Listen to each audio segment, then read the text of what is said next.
And one. All right, ladies and gentlemen. It's your boy Young Lee Jr. here. I got a good guest, man. We go way back, man. Yeah. Steven Rose, man. How you doing Going today? on, man? Doing all right, brother. Doing all right. How you been?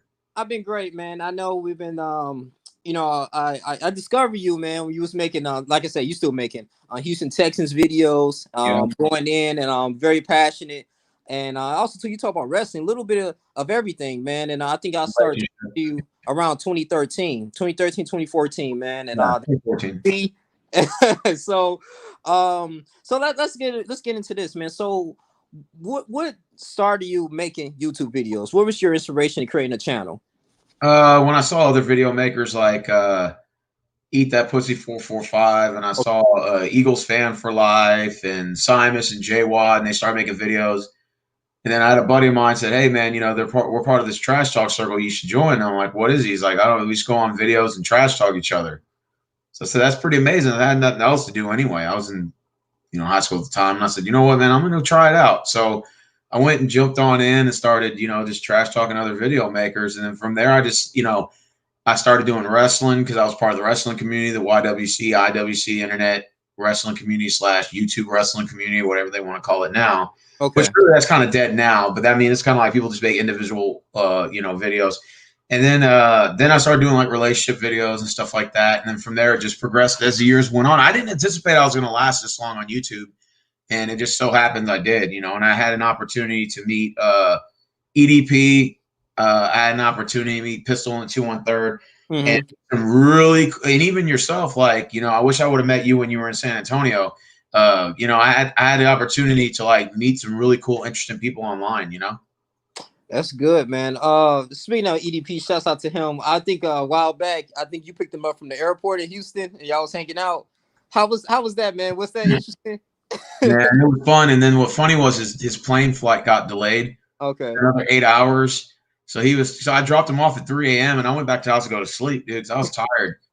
And he just said, "Hey, you want to come back up here and chill with me till 10 a.m.?" I'm like, dude, I just got home. I was gonna have to drive another hour to the airport. I'm like, nah, I'm good. I'm gonna go to sleep. But like, I was this close to taking him to Whataburger, and I didn't. I don't know why. We went to Waffle House, and he was like, "Man, this place is badass. We don't have them in Cali, but he loved Waffle House." You ate there when you were in San Antonio? Well, Waterburger, no, I haven't. But I went to. I know this is typical. I went to Texas State House. Y'all got the best briskets. I Yeah. say that. I went to Austin, Texas. Oh my gosh, Austin, Texas. It's beautiful down there, man. They got the Yeah. school. It's nice, and I went to the. I think it was a. I forgot the name of the restaurant, but they had the best briskets there. Oh, it was so good. I was Well, in Texas, if you want to go to retire, you go to San Antonio. That's oh, like a very quiet place. You yeah. can have fun. If you want to go to retire, you go to San Antonio. If you want to go for the party life, you go to Austin. Okay. You want to go for like the nightlife / LA experience. The closest to that is Dallas Fort Worth. So you Yeah. go to that area if you want to experience the LA Vegas nightlife. But if you want a college town, Austin, retirement, San Antonio, and Houston just has I don't know what I would consider Houston. Like Houston has its own like elegance of like things. I think they're all sort of trickled down into like a better version of San Antonio, or like a more uppity part than San Antonio, because San Antonio is a little more quiet, so we're a little bit more louder. But Houston and San Antonio are probably your places you want to retire. Austin and Dallas are more for the party life. It's interesting because Houston, man. I can't consider because in America, different cities you can consider this is where majority like okay, this is where the black people stay. This is where Hispanics. This is whites. Like Yeah, Baltimore, and it's like when you go to Houston, you see white, you see Hispanics. It's just like it's a huge. It's like a huge area of different people, man. Because I remember, because I that's in San Antonio. I had to go to that's the Air Force, Lackland. That's where we train at. That's the base there. And Houston. I'm like, I've been meeting people that's like Hawaiian there. I'm like, dang, like people you wouldn't think that's from Houston. Then it's like I said, it's a lot of African Americans there. So, like, do you consider like Houston? Because I know you're in that area. Like, it's more if it's just like it's just like a variety of races there. Like, it's not one. yeah. It's a lot of mixtures of everything here. And I mean, if you want to go to like certain areas where it's predominantly white or predominantly black, Yeah. Hispanic, yeah, I can show you. We got Chinatown down here too, where Okay. you know, Bel Air area and like Sanat going all the way to Bel Air and Fauner, and like it's all dominated by the Asians. So we got Oh, like our little private sectors of like, you know, separation, but you know, most of it's just, you know, people are just mixed and stuff. Like the coolest thing about Houston is unlike other cities, is like the thing I like about Houston is we're more of the quiet life. okay. So it's not going to be like a New York City or a LA or a Miami where we're loud, proud, and obnoxious. Or I don't mean to offend anybody, but like it seems like to me like the bigger cities like that deal with the most race issues and all these other issues. And I feel like Houston's sort of kind of blended under the radar under that map, and that's why I kind of like living here Okay. versus places like L.A., New York, Boston, Philly, Chicago, Baltimore. Like I like living in Houston for that specific reason. Okay, that's good, man. Yeah. Yeah, I have to go to Houston one day. Yeah, like I said, I've been to San Antonio before. It's decent. Like I said, it's has some decent areas. Like I'm not too familiar with San Antonio because I remember I was going off base just see some things. I'm like, wait, am I in the hood? Because there's some sketchy places in San Antonio, man. Yeah. But like San Antonio, like I said, that's home of the Air Force, right? Because the Air Yeah, Force, that's where basic training is. right. So you must have been in the Air Force, right? Yes. Yeah. So you went to basic training in San Antonio. Then where'd you go from there? Oh, I living in Georgia now, so that's where I'm stationed at. Yep. And you've been there ever since? Yep. That's pretty cool. Yeah, man. And like I said, man, it's cool too. We I like the culture there though in San Antonio. Like I said, even though it's a lot of Hispanics there, but we went I think we did something for like the children. We was playing basketball with the children. It was like a little mentor program. So for the most part, man, I didn't really I know some people experience like racism, but I experienced that. I seem like a lot of Hispanics were really cool with us, so but like I said, I appreciate the culture there, man. I had to visit Texas a lot more. But um so like your passion is also too is wrestling. Yeah. I grew up on wrestling too. Back in man, I say in the 90s, man, with The Rock. I will never forget when I was like 6, 7 years old.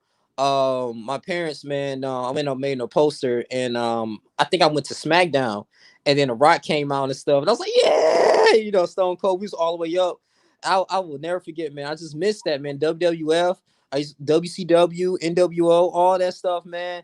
And I just kind of lost the passion of it back in I say 09, 2010. That's when I kind Yeah. of watch it as much. So when I'm getting that, what made you keep on like getting more interested in wrestling or keeping up with the news for Well, wrestling? well, first of all, I don't watch WWE anymore. Like Okay. the last time I watched, the big four is what they call it, the Royal Rumble, WrestleMania, what was it, SummerSlam, Yeah. and Survivor Series.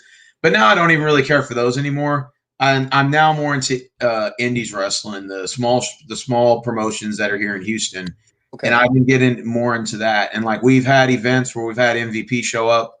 Booker T has his ROW in Texas Wow. City, has a house in Friendswood, and Okay. then we got other people as well. Like Gangrel has his own wrestling show in Florida and in North Texas, and then we have Tommy Dreamer show up to a couple of events. So the small indies wrestling is really where the fun and excitement is at, because even though you don't know any of these guys, the storylines sell more, the matches sell more. You can hear the smacks, you can hear the oohs and the ahs, you can hear those loud knife edge chops. And Okay.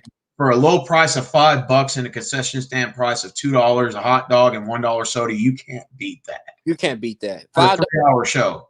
So that's just $5 just to get in. Yeah, sometimes 10. That's not bad. And then they put on a great show. Like, I mean, we know wrestling. I'm not going to disrespect the wrestling industry. I'm not going to say it's completely fake, but because people do get hurt. But Yeah, but I will say is, it does take a lot of talent. Because I looked at, well, for instance, like WWE, I looked at the auditions you got to do. You got to know how to flip. You got to know how to kick. You got to run. You got to yeah. kind of stay. You know what I'm saying? So they don't let you in there. So that's good, man. So you say you got like personal friends that's on there, like that's wrestling, and you support Yeah, them. yeah. I also record and I post them on my YouTube channel as well. You can watch all the events that I go to.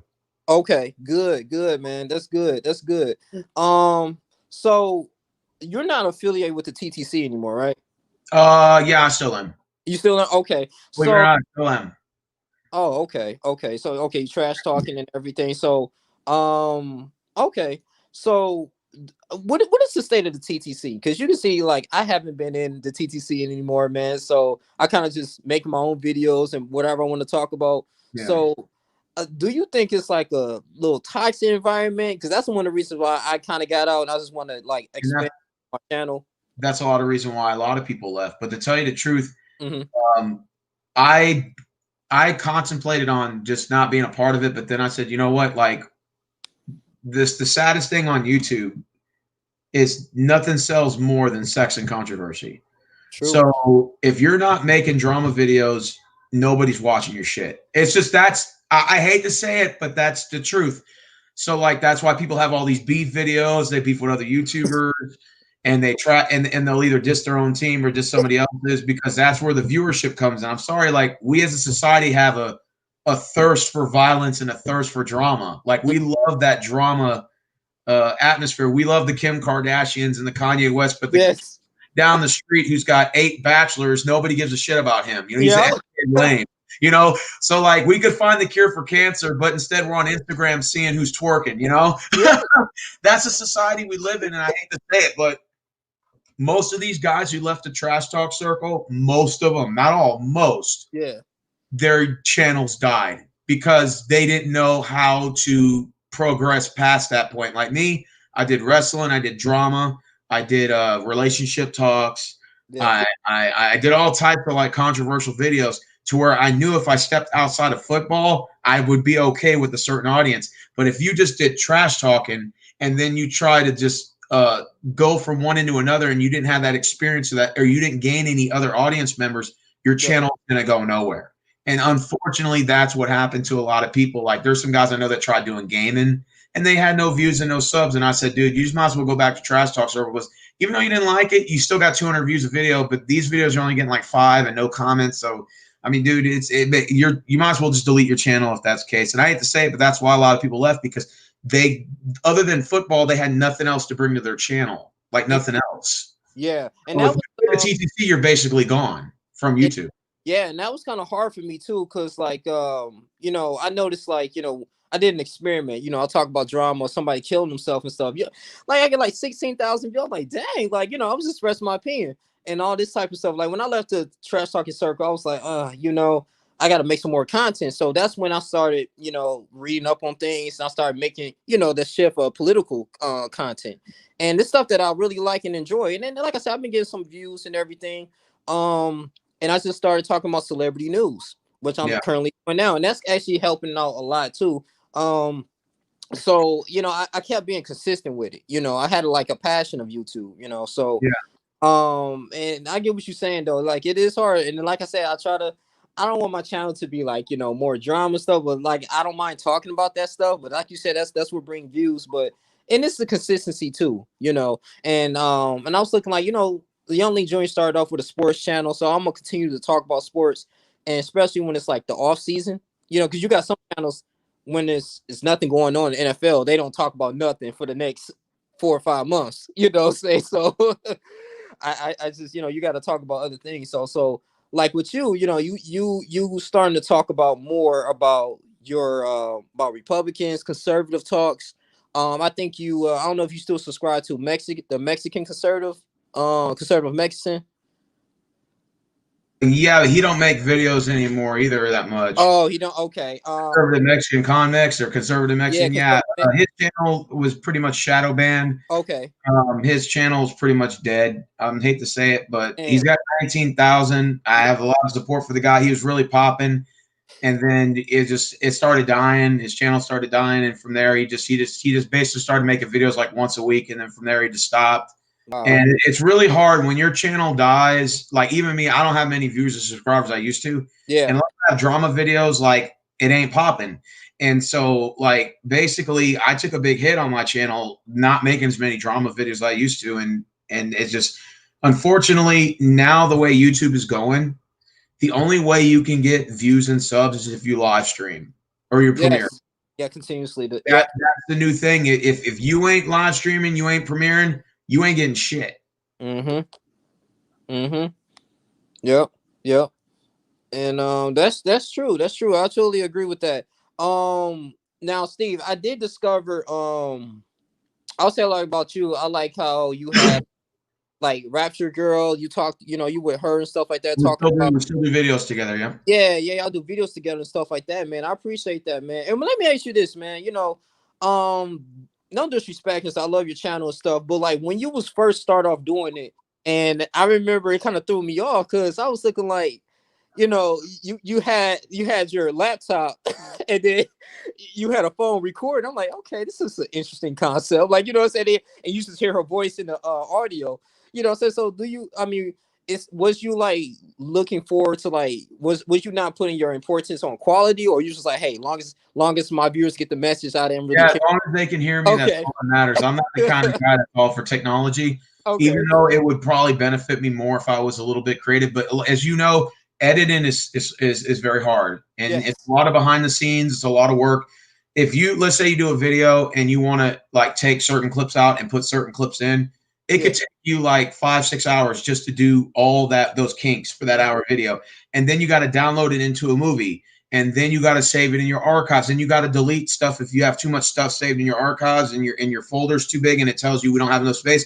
Then you got to delete some of that stuff. You got to delete the stuff and it's just it's a lot of hassle, man. And so that's why I just put them on phone on a speaker. I'll record them on Facebook and hit the record button and just make it short and simple. Yeah. But it just sucks because like video makers like you, when you were in a trash talk circle, you were a very underrated guy. Like I have to say, Yeah. you were a legit good trash talker. I remember you roasted the shit out of Roby Rez, and he had to make Oh a yeah. video response to you. You roasted the shit out of that guy, and I don't even think you realize how good you were. And Yeah. you were like underrated, dude. And then when you lost interest, I felt like, dude, the iron would have struck hot if you would have kept going with it.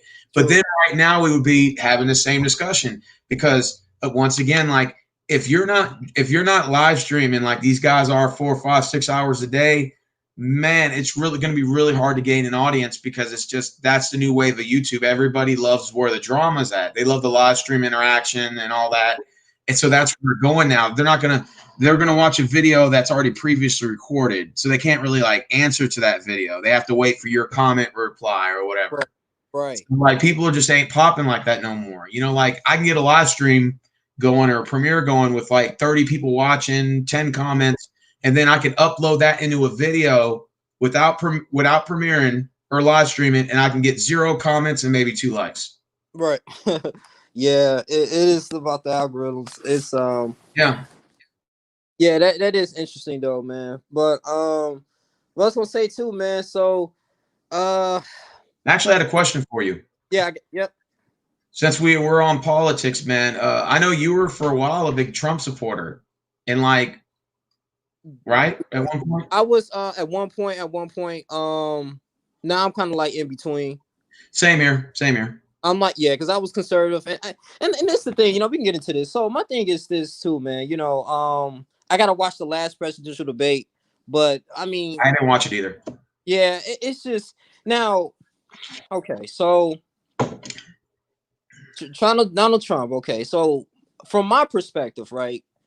I'm coming from the Black community perspective, right? Because I'm African American living in America. We got different experiences, so I just want him to address the police issue, the police brutality, the justice system, our economics that's going on in the Black community. It's a lot of stuff that goes on in America. And I just feel like as African Americans, we contribute so much, and it's just like it's just getting ignored at times, But to man. be fair, what would you say Yeah, to a guy like Biden? Which I'm not saying. I think both of them have their issues behind the scenes, but I'm yeah, not saying one's better than the other.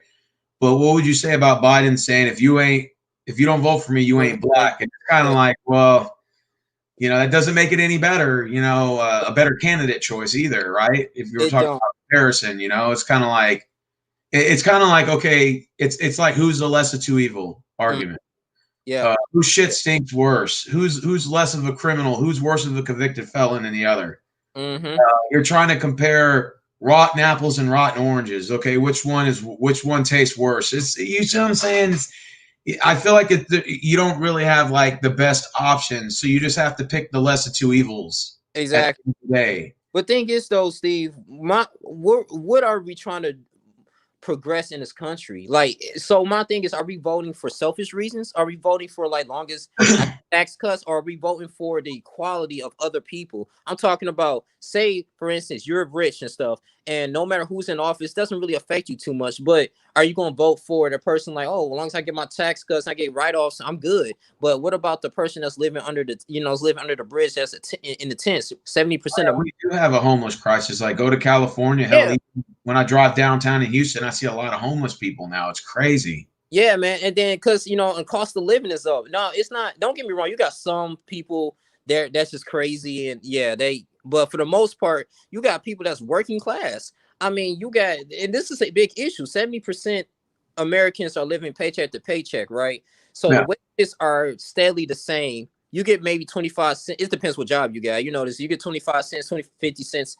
Every year or whatever. But then again, too, the cost of living is continuously to go up. So the wages is not it's not catching up to it. And so that's why it's forcing people to work 2 or 3 jobs. How come we live in America, right, Steve, but we don't have affordable health care? I don't understand. These are basic common sense things. Student loan debt, medical debt. I would hate, to. We shouldn't be worried like, dang, I don't want to go to the hospital because I don't want to be I don't want to be in medical debt. That's a big issue in this country, man. So it's just things that we got talking. Then too, like I said, from the black perspective, why is the fact that cops are getting off killing African American? You know what I'm saying? Why are they getting bail? Why are they getting a slap on the wrist? Well, I think, okay, can I address that police Yeah, brutality thing? yeah, I think that from a personal perspective, I think that it goes case by case. yeah. And I also believe that, to be fair, there are stories that do come out where a white person was killed unjust and nobody really cares. I mean, let's just be honest. Like, it's never reported or no. Like, just to be fair, there was an MMA fighter who was choked out in Colorado years back, and the police choked him out so bad that he almost was paralyzed from it. And the story never broke the news. Nobody really never cared, right? Although it defines as police brutality, or you would define it as that, no one really cared because it was a white dude choked out by another white cop. Now, let's fast forward to a Puerto Rican guy who was shot and killed by police in Austin right before George Floyd was. Again, no one really cared because he was Puerto Rican and nobody gave a shit. But when George Floyd was killed, I think that, to be honest, although I'm not trying to discredit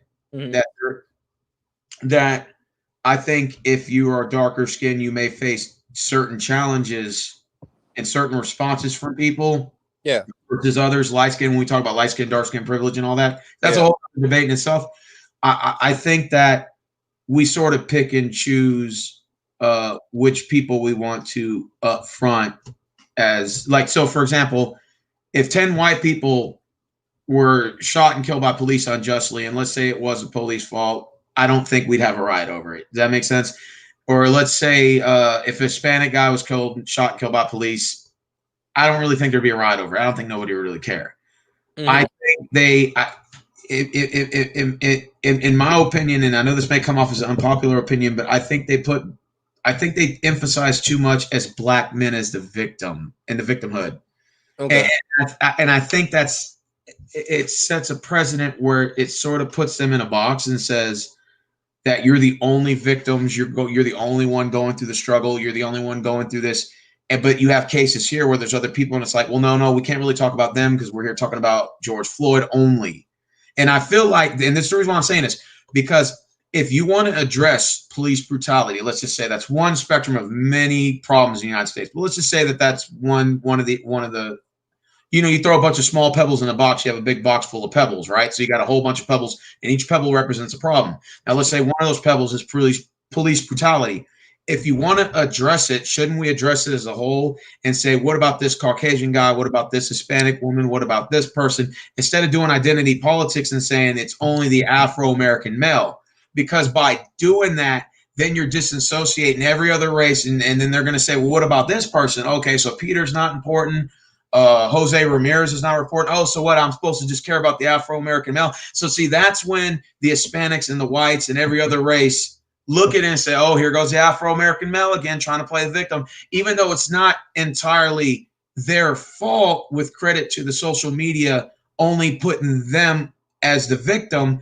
My argument is, let's take that and address all the issues and put it and present it and then discuss it. But that's not what's happening.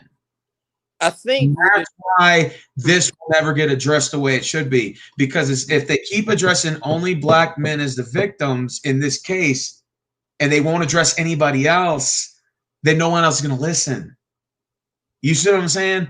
So, like, if a white MMA fighter was choked out and you presented his case with George Floyd, and then you brought the guy from Austin, Texas, and said, what about the guy in Austin, Texas, that Puerto Rican guy that was shot and killed in Austin a week before? So now you got different races, different colors. Now the conversation starts to rev up because now other races get involved in the conversation.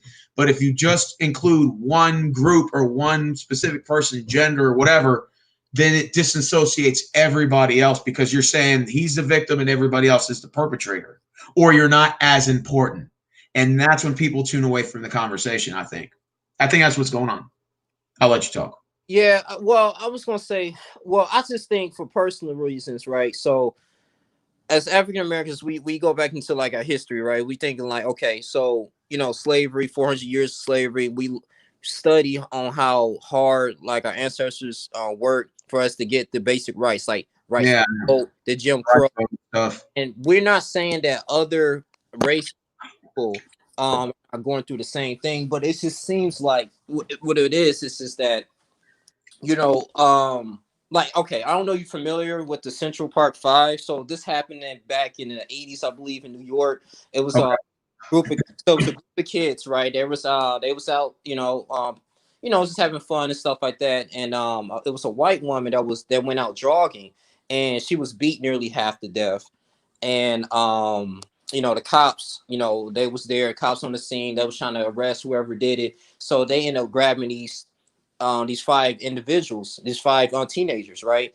And so they can make the community happy and sit up here and say they didn't make a case. And these kids were innocent. They just so happened to be there, you know what I'm saying, around the general area where where she was getting beaten and killed. So they didn't even see this woman. They didn't even know this woman.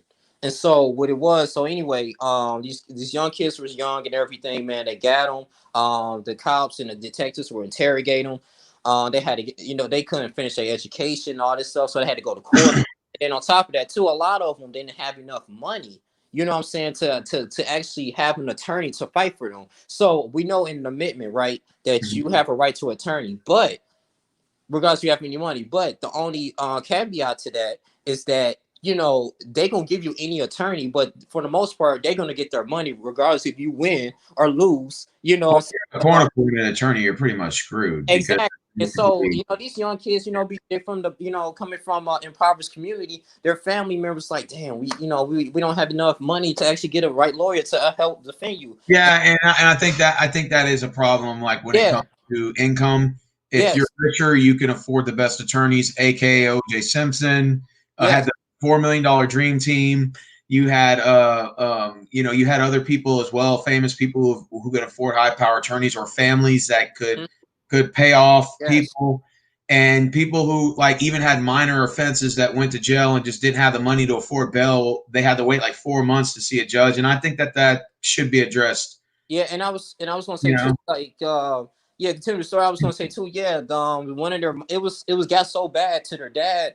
One of their parents was saying like, listen, you're just gonna have to admit that you did something that you didn't do, and then it was like, so you can get a lower sentencing, and that's ridiculous. And so, you know, and so for the most part, they did a documentary on this. So the kids, they served like 20 years in prison for something they never did until it was some other guy that actually admitted that he beat this woman and stuff like that, man. But it was just so sad. When we look at this stuff, we keep reading about this in history, because I truly believe as Black people, we weren't taught to hate any race. I'm not saying white people are doing that, but we weren't taught that. We were the most spiritual. We're very resilient. I mean, we just want to be not judged by the color of our skin, but judged the content of our character. Of course, with Martin.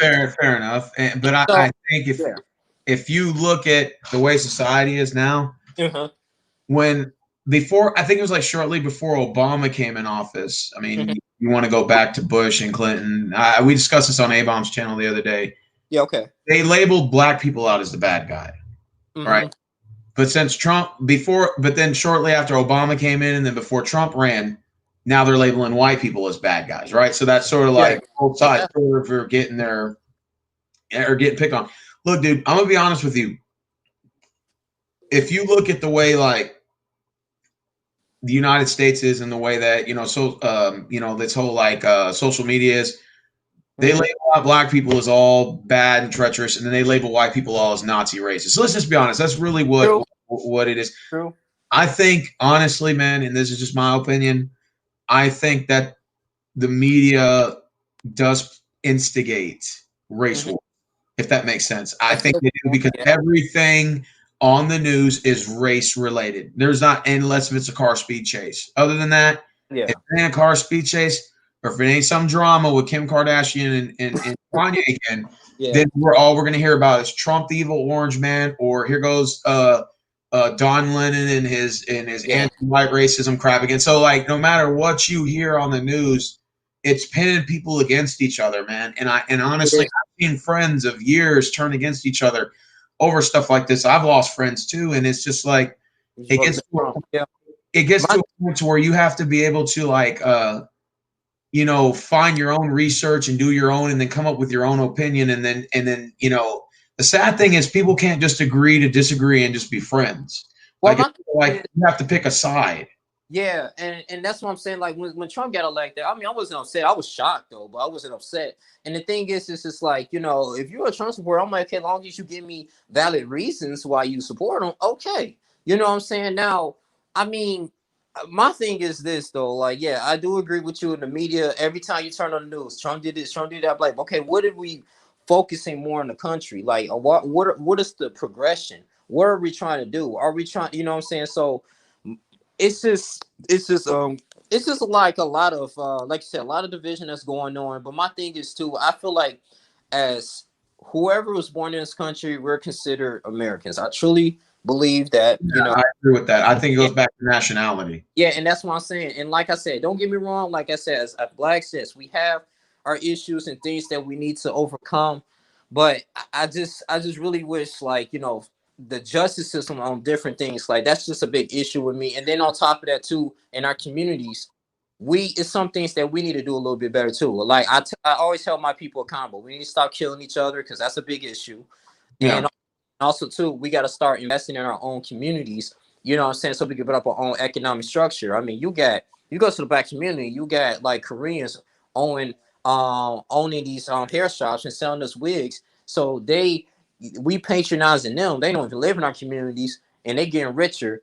You know what I'm saying? But they don't even. But they set up businesses in our communities and stuff like that. So I mean, we gotta kind of like build that up too, because we gotta have our money circulate in our own communities. And that's why I'm in favor of Ice Cube, because working with the Trump administration, so we can have some type of incentive, some So let things. me ask you a question. Like, what do Yeah, you personally think of Black Lives Matter and all these? Like, what is your I personal? understand that the Black Lives Matter. I know why it started, because like I said, inspiration from Trayvon Martin getting killed in 2012. Mhm. Okay. But it's like now it's like, okay, now what are y'all marching for? You get what I'm saying? Like you got people over here vandalizing the community, rioting and stuff like that. That's not even from the community. The black people are not doing that. So Yeah. if you did a research too, especially in Minnesota and Detroit, it was actually around Detroit. I got some family down there. The chief of Detroit, the chief police department of Detroit said, over 50% of the people that we arrested wasn't even from the state, not even from the city. So we don't know where these people coming from. So what I'm saying is the organization started off good, but Mhm. you got people that's coming in using that as a scapegoat to do heinous things. So now it's taking off the fact, like people like, dang, well, I thought y'all was marching for black people's lives. So now it seems like y'all just animals out here. And so Mhm. now we back and forth. So I don't know, man. It's kind of disorganized. We don't have a leader, and it's just on top of that too, man. Yeah. I don't know, man. It's just not a good look for us right now. So I'm kind of indifferent about it. But like I said, for what we need to do, like I said, we need to like I said, we need to love one another and unite and have some type of agenda going on so that we can have things work in our favor, man. In this country though. But man, that's what I truly believe though. And then also too, you did research too, Steve. Like, African Americans were Republicans one time. Yeah. So I mean that's a whole nother thing too. So I talk to the average person, I'm like, okay, why are you voting for this particular party? Oh, I don't know. Like I just grew up, doing this because my mom did it. So they don't have a little Hmm. attainable reason. So it's a, like a little it's got to be like a paradigm shift for a lot of things Yeah. going on. So, but and that's gonna lead to my another question. I think you're very I think you're a conservative and stuff. Yeah. So you say you lost friends for like voting for Trump or for supporting Trump. Yeah, for supporting him. I hated his guts when he first won, and then I liked him after that. After a while. What made you like him? What made you like? Okay, like was it because he was going in office? No, no, no. I didn't like him until about 6 months, 8 months after he won. When, Okay. well, first of all, when he started standing up to other countries, I Uh like that. And then when he started addressing China and told them, "Hey, I'm not gonna allow all of our products to be made and sold by you," and then you sit here and tax us, I'm like, we're gonna start building our own stuff. okay. Got Um, Number three, I liked his border security stance, although I don't agree with the wall, but I do agree with border security. I do agree with that. Number four, which was the main thing that I enjoyed, was the idea of putting man on the moon or man on Mars. And he talked about building a space force. And that's what sort of helped me because I believe this planet is going to die. I believe Mm. that we are, That's I interesting. believe we are, I really do. I believe that we're running up all the resources.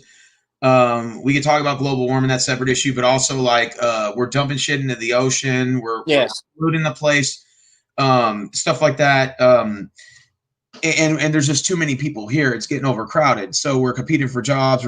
Prices are going up. I mean, homelessness is on the rise. Drugs is on the rise. Crime is on the rise. And I think that we're gonna. I think it's gonna get to the point to where life will not be able to sustain itself here on Earth. And I think unless we find another place to live now, not in our lifetime, but I think maybe 4 or 5 generations from now, they may have to find another place to live or another planet's habitat. And I think when Trump touched that issue of possibly building or creating a civilization on Mars, that won me over and said, okay, I'm in. I'm And down. civilization on Mars. Now, do you think? Because I know, what's Elon Musk is working on that, and so now, do you think it's going to be? Because I thought it was going to be like just for the wealthy people. It's going to be on there. Because I can't imagine it's just going to be having middle class. That's a good point. That's a good point. It could Yeah, be. yeah, that's what I'm saying. Because they know what's going to happen, like you said, and they look like, okay, we're going to take our most influential, important people up there. You know what I'm saying? And why everybody else die off. Like, damn, we got this virus, we got a lot of stuff going on. So it all comes down to money and capitalism too, man. And that's why I think, like, I'm not saying voting is not important because it is, but it's like an illusion though, Steve. Like, do you feel like we ever gonna progress in a country? Like, do you think it's always gonna be like racism, division in this country? Um, I saw the movie called Crash with Ludacris, and he explained it best. He Okay. said the hate and the racism is in all of us. Like we all possess it, Hmm. and some are just more upfront about it than others. I think that we all have the ability to discriminate against each other, whether it's race, religious, sexual orientation, or whatever. Hmm. Uh, if you think about it, like in life, there's been a caste system in almost everything. Like, let's go to high school. You Hmm. had jocks, you had your cheerleaders, and they were like the top bourgeoisie or whatever. Like they were the top of like the socialists, and then everybody at the bottom were losers, gothics, headbangers, True. uh, Yeah. people who were quiet, and you were casted down by the hierarchy. So like you were basically said, hey, this is where you eat. You ate at your own table, and you didn't associate with the coolest people. The coolest people like had all the hot chicks, or they had all the access to like politics in school. They Yeah. had the ability to come late or get off early in class. I've seen this when I was in school. I know I've seen this. Still happen. You played a sport, or if your dad invested in the football field or whatever, you had some sort of political power. You were in a caste system. Mm-hmm. And I think if you look at it on race, it's the same thing. If you look at it from a religious perspective, my religion's better than yours, and therefore you ain't shit. And if you look at like even from like a dating scenario, you got all the good looking people, you got mid to level pro tier, and then you got ugly people, and then ugly people have to put in more work just to get in half as noticed, only for somebody good looking who's cocky and arrogant to fucking get all the chicks, and they didn't deserve them, but they only got it because they were good looking. I mean, if you want to look at every aspect in life, there's always been a caste system. There's always been like race. You know, in this country, it's always down to race. But if you look into every other country, they don't really discuss it like we do here about race. It's not really an important topic. Like in other countries, it's more about the caste system and class, you know? Right. And over here, like it's all about race. And that's why, like, I just, I don't know. I feel like the United States pushes too much on the white versus black thing. I think it's just getting overplayed. It's getting old, actually. And it's like, who's better than who? Is Pookie and Ray Ray better than the Nazi, or is Nazi better than the Pookie and Ray Ray?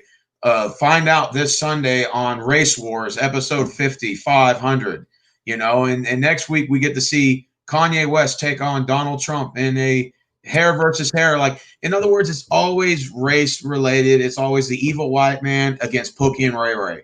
That's really what the United States does.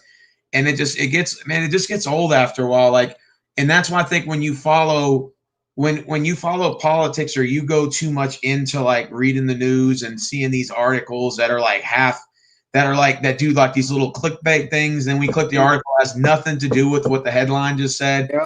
And like, I think most people get infuriated and they don't think outside the box, and they become irrational. And when you become emotional and irrational, the conversation ends, and then the fight starts. The fists start flying, or the guns start going off. And I think we need to get back to a point to where the discussions on both sides can reach a compromise, you know? True. The problem is everybody wants to be a chief, but no, everyone wants to lead, but they don't want to follow.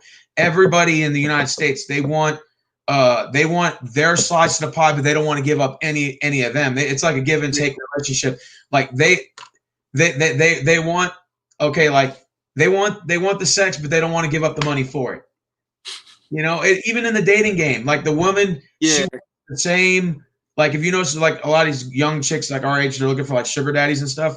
And if you notice, like they want the same attention that the wife is getting, but they don't want the wifey responsibilities. Oh so yeah.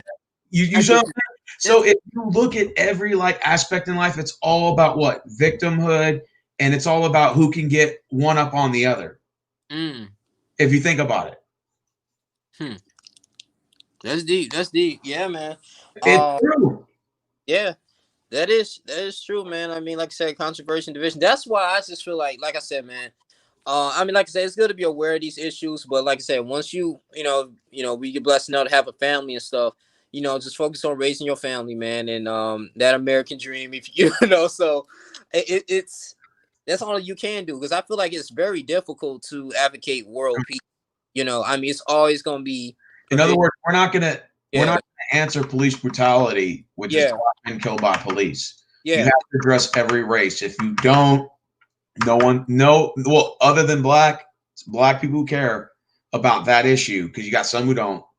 Other than that, no other race is going to look at it and say, "Oh, so you're the only one with the struggle. Okay, I don't want to listen to you then." Right. Exactly. And I hate to say it, but as much is I'm not going to say that there were some black men who were killed by police. I can name you some. Tamir Rice, 12 years old, toy gun incident in Ohio. Philando Castillo. Yep. Now, Michael Brown, I'm a little bit worried about his case because of the strong arm robbery and then him punching the cop in the car. I mean, I'm a little back on the fence with that story, but the others I just told you, like those two, George Floyd. Yeah. What's her name? That was from Harris County. I can't think of her name. Brenda or Breonna. What? Breonna Taylor? No, the other one. That was in Dallas. There was one. Sandra Bland. Sandra Bland. There you go, Sandra Bland. And then the case with Breonna Taylor. This is what I think. Okay, from my perspective on that particular case, right? Because I told you it's a case by case, right? I think in her situation, and as much as I've praised black women on my channel, and as much as I say that your men don't support you as much as I think they should compared to Hispanics. We're gonna get into that. We'll get into that. We'll get into that. But Yeah. I will admit something. I think Breonna Taylor was her fault. Now, let me explain why.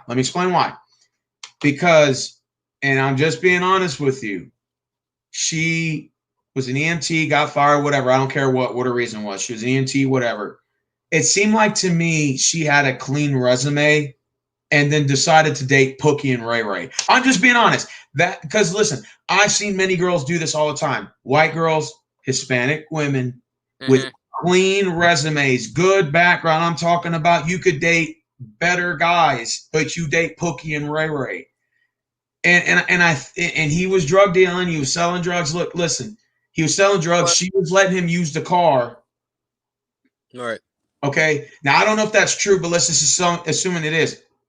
If I'm wrong, I'll eat crow. But if based on what they're saying is true, she was letting this man use her car because he was dicking her down. He was being Pookie and Ray Ray. She fits the typical females that go after those guys, and then you end up becoming part of the problem rather than the solution. She should have been dating a better guy. I mean, yeah, put herself in. I mean, because I did the whole research on this, Yeah. and like I said, it was surveillance cameras of her. Basically just helping them, supporting them. Like I said, he was selling drugs, cocaine, and crack, all this type of stuff, heroin. He was really pushing it, and I think she actually rented a car for him because I think he had like a dead body and stuff like that. So she kind of aided the possession, but like I said, it was a raid that went wrong. I still believe yes, she shouldn't get killed because I think the whole purpose was the cops was going to detain her and get her to question because they already had the man that they wanted in police custody. I thought he was still in the house. No, so that's this when it gets a little tricky. So they already had him in police custody. They just did raids after raids. So they was on that block. So they thought Breonna Taylor was by herself. So they didn't know she had another boyfriend living with her. So at his perspective, the boyfriend's perspective that was living with Breonna Taylor, and somebody banging in your house damn near 1 o'clock in the morning. Yes. Okay. Yeah. I'm gonna be like, I won't have my gun. So wait a minute. So if the police already got the main guy involved, but they just wanted to detain her, why would they need to do a raid when they just knock on the door? Exactly. So you see what I'm talking about. So that's what happened. They already had him in police custody. So I'm looking like, okay, they're raiding her house like she's dealing too. Exactly. So the thing is, on their defense, they were stating that okay, well, he was using her address for these drugs. So they came in there after she was killed. They didn't find no drugs at all.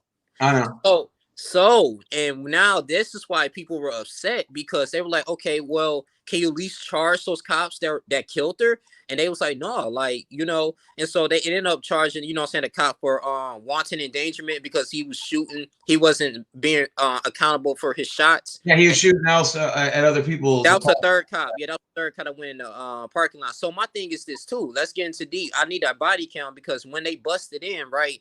So was it her that was shooting, or was it him? The boy. No, now they said Breonna Taylor didn't shoot at all. She had no gun on her. It was him. The boyfriend was throwing her under the bus in the interview, though. Exactly, but my thing is too because you hear nothing from him. So I'm looking like, okay, wait a minute. How did she get caught in the crossfire?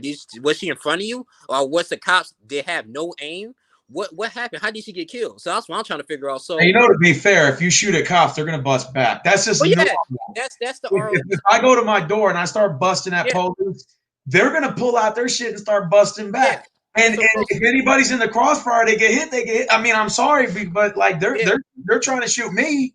Yeah. If they hit my dog or something, I'm sorry, but you shot at me, I'm busting back.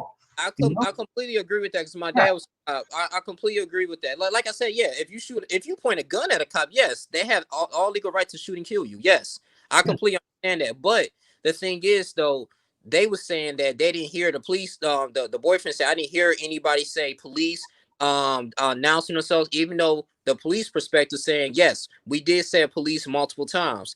But whatever, and so they got in, and I'm looking like, okay, was Breonna Taylor in the hallway? Did he run fire? So it's crazy because they shot and killed her, but they didn't shoot and kill him. So I don't know, man. It's Yeah, crazy. there's a lot of X's and O's in this story, and Yeah. unfortunately, we weren't there, so we'll never know the truth. But I will say this though, I think in Breonna Taylor's case, If she dealt with better dudes, she probably wouldn't have been in that situation. I get what you're saying. let's say if she was dating Young Link Jr., just hypothetically, a guy with your background, Right. he'd be alive right now. We wouldn't even having this conversation. True. But the fact was, she was dating two Pookies and Ray Rays, mm-hmm. right? One sold drugs, and the other one, I don't know about his case. I don't even know if he was a Pookie and Ray Ray, but based on his photos, he kind of like he was presenting like that lifestyle, I guess. She met him in college. But So I'm still thinking she was dealing with basically two guys who were roughneck, bad guy, tough guy, and I think in her case, she falls under that typical stereotype that black women go after those type of guys. And yeah. fortunately, and there's many times where I've seen women that end up getting killed or getting fucked up by like some guy who was a bad guy and she was fucking with him the entire time. And her friends and family said, "You need to stop talking to that guy. You need to stop talking to that guy." Now I can't answer for that guy because in the interview he seemed pretty cool. But I'm just saying that there's many times where I've seen women of all races, even like Hispanic chicks, fucking with guys like that, drug dealers, gangbangers. I remember you interviewed a Hispanic woman, man, and you was looking like, I mean, she looked cute too, right? Yeah, that was Nicole. You was like, Nicole, I'm not trying to be disrespectful, but it seemed like you like them rough, sagging their pants type guys. She was like, oh no, I don't like those. I thought that was fine because those are the dudes she dates, and like even the black guys she dates are all Pookies and Ray Rays. I'm sorry, they're not Young Link Jr. type. Yeah. They're Pookies and Ray Rays, gangster drug dealing motherfuckers. And I told her, these are. It's not about race, but even the Hispanic guys you fuck with are the same ones. The same. There's Hispanic gangbanging Jose. It's like you don't date guys with reputable like records and guys that have like a good personality, good morals, and like are trying to do things the right way. You got guys that are living on the fast lane, and I get it. You like that like bad guy stuff, and like I get it. I get it. The whole Hollywood bullshit, but the whole like romanticizing bad guys. Like I get it. They have a sexual like what is it, sexual like attraction or whatever, like you're attracted to them by their like energy they give off. Like I get that, okay, but the thing is like sometimes like they say when you work, you're supposed to work smarter, not work harder. So you're supposed to be smart when you make these decisions. Like even when guys are out here dating these bad girls and these girls that are partying and they're pussies for everybody, yeah, these girls who are just like these bad girls, like the Kim Kardashian type. And like, it's okay. You want to date her. That's fine. She's good looking. That's fine. But if she treats you like crap or she plays you, then don't be mad. And it's interesting too, Steve. I was going to ask you too, man. Like, like, I think, do you like black women? Do you like black women, Hispanic women? Yeah. Okay. So, have you having a hard time like trying to get with these sisters? Because nope, not at all. Okay. I feel like with interracial dating, I think it's the fact that like, and no offense, but like the fact that black men and women are at war gives me an advantage to talk to them. Yes. But it's also the same with white women as it is to black men. So to be fair, it goes both ways. Okay. What's up? I was gonna shout to the comments. What's up, Defon Tatiana? That's my boy, Black Introvert, DJ Killzone. But that you made something interesting. Yeah, an interesting point. Black men and black women are at odds. Not all. They are. It's so secret. You'd have to be a fool not to see it. It's all over the internet. It's all over social media. But let me ask you this, man. So this is interesting. I'm gonna say this. I'm not saying all black women. Let me say this. I don't want people getting mad. I'm not saying all black women. Some. Well, but it's just like somebody posted on Facebook. She was like, I don't understand y'all black women. This is a black brother. He was saying y'all will turn down a nerdy black guy, but get with a nerdy white guy. Make that make sense. Okay, that is true. That is true. I was like, make that make sense. I was like, oh. The only reason why I think that's the case is because it's preserved that white men have money, or they think that they have a better chance of like because sometimes there's like this like again we talked about the caste system pecking order, right? Like if you get with a white man, then you might have a better chance at life. So who told him that narrative though? Was the society? I think it's a society thing. And see, my thing is this: I'm looking like because there's so many plenty of black brothers that want to provide for a black woman. Don't get me wrong, we want that, but some of them, like I said, breath stinking. Some of them don't got the swag. You know what I'm saying? They sagging their pants, but they going to school. They doing what they got to do. But it's just like a lot of women don't want to mess with them brothers. So I'm just like, damn, like what's going on? So they get upset when the black brother, when he developed himself, and he by some sisters, now he dating an Asian chick. Now he happy. He dating a white chick, and he got a family. And now they looking like, oh, you a seller. How come you can't get a black queen? You came from a black woman. So this is the stuff that we go through as black men sometimes. I think it goes both ways, but I think honestly, black women get praised when they date interracially compared to black men. I'm just saying. Okay, I do agree with that. I think black women do get praised more for dating. When Travis Kelce, I think they broke up, but when Travis Kelce at the time was with his fiance, the black woman, a lot of black chicks was like, dang, there you go, get you a baller. I'm proud of you. But when you got Reggie Bush married to a white woman, now everybody's saying, oh, you a coon, I hate you, you stupid. Like, I don't get it. Like, it's just but yeah. But let's just be honest. Most of the black men that get that criticism are not, in most cases, Young Link Jr. Most of the black men that get the criticism for dating out are mostly Pookies and Ray Rays and Tyrones. Mm-hmm. Because those were the guys that were getting the chicks for the vast majority of them in their communities for that bad guy role, for that, that whole like pants sagging role, like, that Hollywood promotes is like the dominant alpha male, like sort of the Mandingo warrior. I've talked about that in several interviews actually with other guys as well, and they've agreed with me on that. And like the thing is, when it comes to black men, and this is my personal opinion, I think if you're Mandingo warrior, pants sagging Tyrone, you're going to get praised more than Young Link Jr. in the Air Force. Right. Am I wrong or am I right? I mean, you're right. I mean, like no black women are going to look your way as much as Tyrone, pants sagging Tyrone. Am I right? Yeah. I mean, you're right. So the thing is when it comes to other races, okay, like when it comes to Hispanics, okay, now the problem is that the black men that I see that are dating my sisters, pants sagging Tyrone for the majority, not all, okay, but the majority, 70% of them, 75% of them are not Young Link Juniors. They're pants sagging Tyrones. Those are the ones we want out of our communities. But the problem is that Hollywood promotes those guys as the alpha males you got to get with. Those are the black men you got to fuck with. So when white women, Hispanic women are seeing us, they think that shit's cool. So they start fucking with them. So that's when the men of those communities get pissed, because it's not Young Link Jr. we care about. It's pants sagging Tyrone we want out of our community. We don't want to fuck with him. Now, to be fair, Hispanic community, white community, you got the Tekashi 6ix9ines, you got the Malibu's Most Wanted, you got the losers of society, like those individuals that I'm sure in the black community you would think that they shouldn't be getting praised. The problem is with that case, with the Tekashi 6ix9ine, is what the Afro-American male doesn't understand is when he gets upset about that guy and he said, how is he sitting here getting all this praise? Well, the problem is you guys put him on a pedestal. And I kept telling black men as a general, you keep putting low degenerates like that on a pedestal from other races.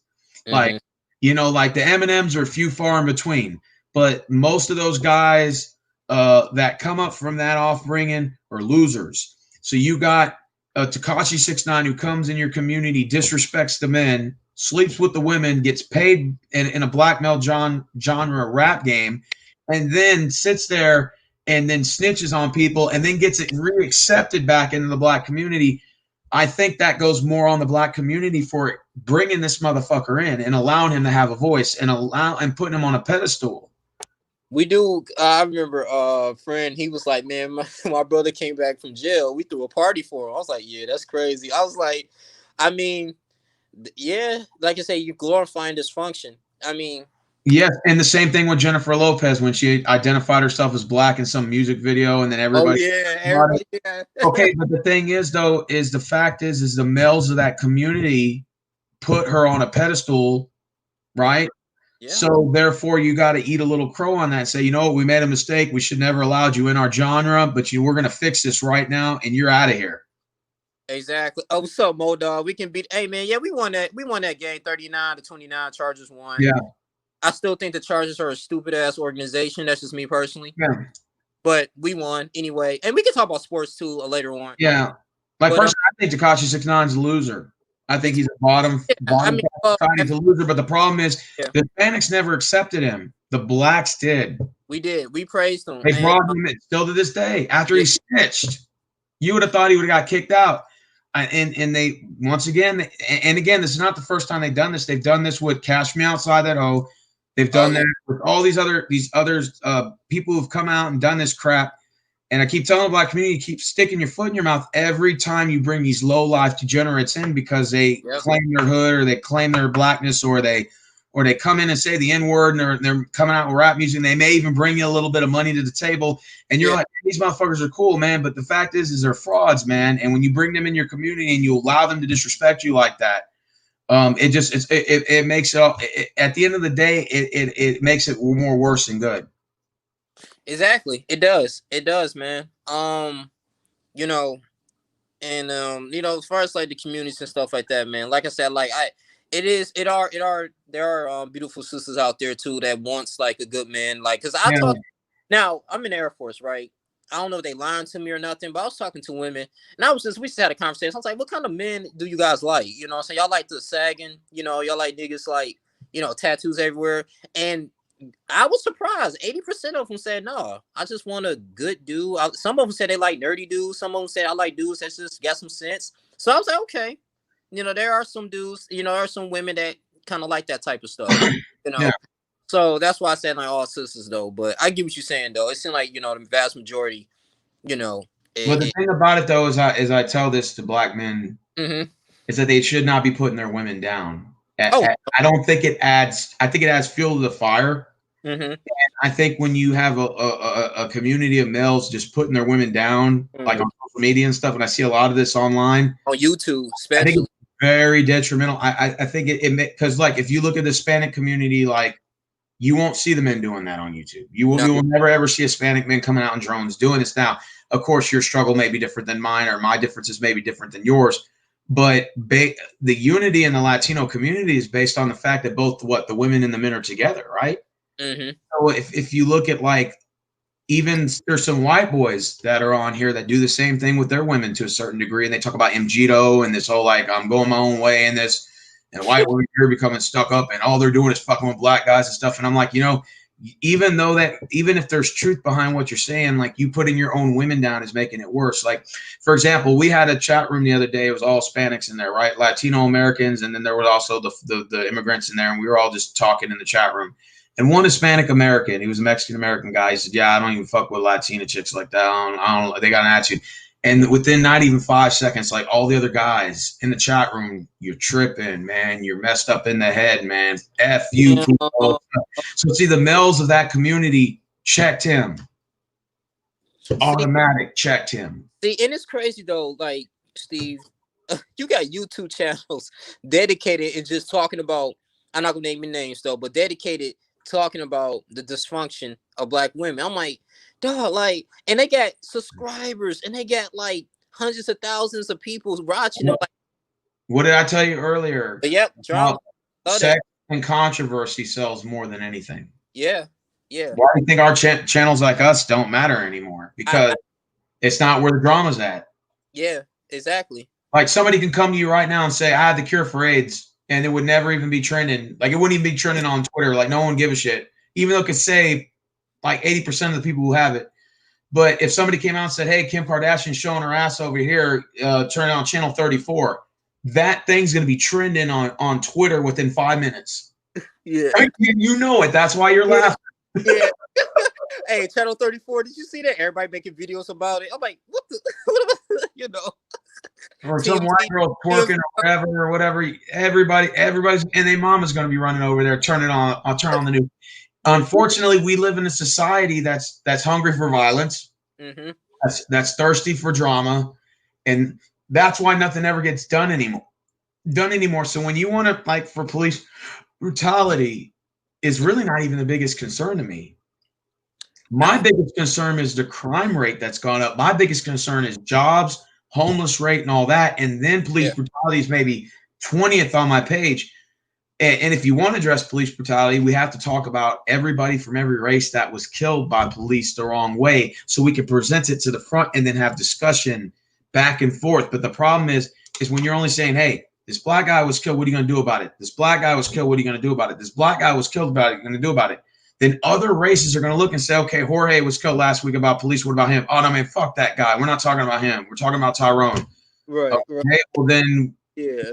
Panic, I'm gonna be like, okay, well then fuck Tyrone then. I don't give a shit about him, fuck him, you know? So that's why like that and see that's when the fighting goes back and forth because the conversations aren't taking place. If you want to address police brutality, really to tell you the truth, if you want to address how people in power get away with more than regular citizens, I think that would answer police brutality and from a government standpoint all in a nutshell. That's a big thing, you know. Yes. You know, and also too, man, like I said, the minimum wage, all that stuff, you know, that makes a huge difference too in this country.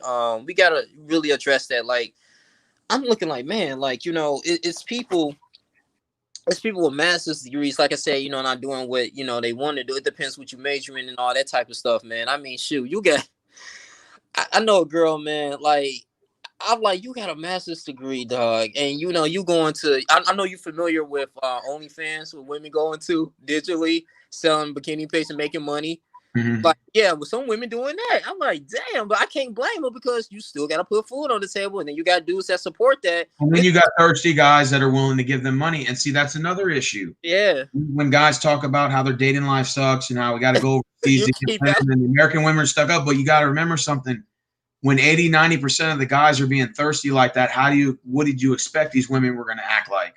Oh yeah, exactly. They're gonna feed into that. That's like I can get paid by just in the comfort of my own home wearing pajamas. Oh yeah, if I was a woman, I do and when you talk about the Latino community and how the women there are all nice and stuff, well, all that's credited towards what? The males, because the males and them and her are on the same page. Yeah, that's true. That's what I'm saying. So that's true. And that's what I also explain to like black men too, is when they say, well, the women here are stuck up, and then I hear from other races too. I'm like, okay, but the thing is there's not enough men here that are putting them in check. I'm not saying beat their ass, but you're not checking them, and you're allowing them to take advantage of you to a certain degree. So you're allowing it to happen, like you're allowing yourself to be taken advantage of. Like a lot of these guys are here, they're like, man, this woman used me, she used me. But then they'll say, well, they still kept fucking with her. I'm like, okay, well, then why didn't you just stop after the first or second date? Like, why did you allow it to go 6 months? My thing is too, you got red pill channels, and I mean, they just every single content they keep talking. Oh yeah, you shouldn't get married. Oh yeah, this woman is. Look at this. Look how dysfunctional this woman is. And then you got people, millions of people commenting on that. Yeah, see, this is why I don't mess with these women. And like when you a black woman, I'm just saying, and you see that, yeah, you can be like, damn, like, you know, they don't even defend us. Our own people don't even like us. So I can see why they like that too. And like I said, you go all on YouTube. YouTube is the worst, man. I mean, channels dedicated to red pill talk. And when you a young man growing up, that's what I'm trying to tell young men. When you're a young man growing up and you on YouTube, be careful about this MGTOW and this red pill stuff. Yeah, facts. If you wake up every single morning watching that, you keep feeding that into your subconscious mind, you're gonna start believing it. And not only that, but like it's like the thing is I also tell this too, and this is where like some black men say that I'm racist. Like they'll come to my channel and say you're racist. Yeah. I tell them all the time, respectfully, I said, listen, when you put your women down and you disrespect them the way you do, not for all, but the ones you do, and then you have our community with that same like mindset, how are we supposed to respect that? And when I tell them that, they get mad and say, well, you're just being racist or it ain't none of your business. And I'm like, yeah, but see, the thing is, you're failing to understand is like, let's say I put my women down and then I came to your race and try to like come with that same mentality to your women, you're going to be like, oh, hell no, what the hell is this motherfucker coming here for? So like, it's like basically in that nutshell, it's like, okay, if like black men and black women to a certain degree had like a real strong bond, dude, you know how powerful your community would be? Seriously. Yeah. You would have more black owned businesses. You would have more black famous people. You have more doctors, veterinarians, you know, and all those like those job titles and stuff. I think if they were at least on the same bond, even if you didn't just date black women and you dated out, that's fine. But if you had a strong bond with your women, I think honestly it would open more doors in the business world. And if you're Uh, working together, that's more black dollar. I was listening to a sermon, Yeah. pastor. Well, let him rest in peace. But he made this a few years ago. He said one of the profound statement. He said, like, family, it creates a better community, and and once you have like two parents in the household, the kids will grow up stable for the most part, See, and that's what Modog just said. that will eliminate, right, and that will eliminate a lot of crime. That will eliminate a lot of dysfunction, because a lot of, you got to think about it too. A lot of these males, I know a woman is supposed to nurture and supposed to assist their man's vision. They're not supposed to be get out their natural order and leading and disciplining. That's supposed to be the man's job. And so when a man is not present in the household, and you got a young man growing up, you know how he grow up, you get that testosterone, want to challenge, and you want to do what he want to do, and then a woman can't really do too much, and so all they see their mother is being emotional. Then they get out into society as young men, then they get mad at your law enforcement, little things like that, and then they start, getting to drugs and getting to gangs, because they feel like that's what makes them a man. That devalues and destroys our community. Not So only that, but then they go around pumping and dumping these women. And I told them, exactly. you So realize that it's making it worse. Nothing's wrong with having a good time here and there. I'm not like saying you can't have sex or whatever, but my argument is this. If you're pumping and dumping these women, you're getting them pregnant, they then have to run to the government. Then you're talking about government assistance, and then you're talking about, and then I'm talking about I'm paying taxes for Bookie's kids when I don't feel like I should have to, or you're paying for Jose's kids that he ain't taking care of. And it goes to what Modoc says. If there were a lot more fathers out there that were, if they had real men and fathers in their lives, then yeah, I totally agree with that 100%. I think the fact that you got a lot of guys now today that are feminized, if that makes sense. And it's like, it's weird because it's not a thing of the boomers. It wasn't a thing of like the Generation X. It's more of like the millennials and the Gen Z generation. It's more like they're creating a lot of, I hate to say this, but like self-entitled, lazy guys. And guys that are like dragging their feet, that have no motivation to want to work or want to strive, or not enough. Does that make sense? Not enough. So let me ask you this. Well, you kind of answered the question. So, but like, I was going to say, what do you think, as Generation Z and millennials, what do you think it causing the laziness? Do you think technology? Can you blame the media? Or, because the reason why I asked that, because you got some, like my parents' generation, you got some generation, they didn't have a father and mother, but they still made it, and they still worked. They still worked hard, and they still exactly. So what I'm trying to say is, what made us become lazy? Do you think it's technology we can blame? Do you think? I think it's a little bit of technology, and I also think it's the fact that people want to start at the top now. They don't want to have to work their way to it. Like, in other words, I don't want to make $7 an hour. I want $30 an hour, but you don't have any work experience or anything to show that you deserve the $30 an hour. And nobody wants to work up to anything anymore. They just want it right there and then. Okay. Okay. And so how can you, I guess it's maybe you got to be self-reliant, but also how can you develop that motivation? Because my thing is, the reason why I'm bringing this up is because you can have people that's like very motivated and stuff like that, but then again, they don't see any progression. And then on top of that too, it could be many other things, so like the jobs and stuff like that. Well, the problem I notice with most people is they don't have a backup plan. Like most of the people I work with at Walmart, for example, they don't have a job. So they have to solely depend on Walmart's hours. So if you only get 20 hours a week, then you're only getting what that 20 hours pays. But if you got a side job, and you can just lay around the fucking house all day and do nothing on your 4 off days for that week, then use that time to utilize to get a second job. And then therefore you can at least have 2 incomes. I was blessed enough to where I am in that position where I have 2 jobs. But most people at Walmart don't. And I always say, if you can't get another job, then get another trade, like learn something. Okay. Like invent something, like, sell t-shirts or something, or I do something, but like, don't just sit on your ass after you work 10 hours a week and then sit here and cry about how you don't have any money, but you refuse to apply for a second job. And I've seen people do this all the time. And it's like, dude, like the problem is people aren't motivated to work anymore like they used to, Yeah. It starts from having a backup plan. You need to have like a trade or something, or learn something like a skill, or you could, like in your case, like you worked like you worked at the hospital, right? Yeah, And you knew you told yourself, you said you worked there 5 years, and you told me this the other day, and I'll never forget. You said, I knew I was never going to get past a certain like pay grade and certain. yeah, So what did you do? Did you sit around and mope, or did you do something about it? You did something about it. Look where you're at now. You're in the Air Force. So you did something about it. A lot of people are all talk and no action. So they're complaining about their situation, but they're doing nothing about it to fix it. Mm-hmm. You know what Yeah, I'm saying? yeah, that's true, man. And also too, I think too, a lot of people want this Hollywood lifestyle too. That Yep. probably, you know, and that's fake. You know, a lot of that is it's not real. That's just for the show. You know, so like I said, man, you know, shouts out to Nola. Nola, I think you know her. You shared one of her videos. Oh yeah, she's real hot. Oh yeah, and I didn't know this. I didn't know she was married to a black man and got Yeah, kids. yeah, he is. I didn't know Like she that. is, man. Yeah. Yeah, I was like, wow. And but she say a lot of stuff. Like she talks about, you know, she very values marriage. She talks about politics. I mean, she really she into that. And I still subscribe to her. I think she still makes some videos and stuff. But she Her was and her talking. husband both support Trump too.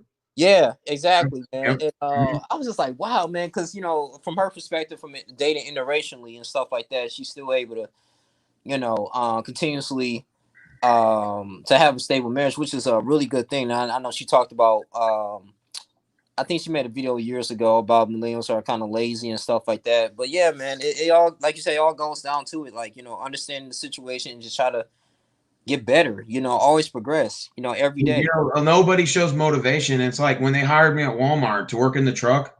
Yeah. I'll drink an energy drink. I always do. I have an energy drink to start off, so I get my energy, and I'm working. I'm being a team player. I'm relieving people on their breaks and helping them out and stuff.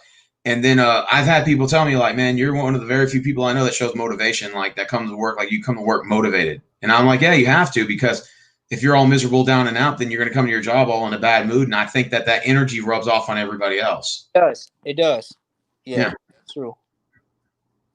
Yep. Yeah. If you're negative all the time, your energy will rub off and everybody else will start being negative around you. Mm-hmm. It's not healthy, man. I used to be that way, and I actually had to learn through trial and error. I had to change my way of thinking, like to reboot my whole like mind frame, you know. Oh, that's good. That's good, man. And Um, with race too, I don't think we should let race define who we are as a person. And I think like the United States plays too much of the race card.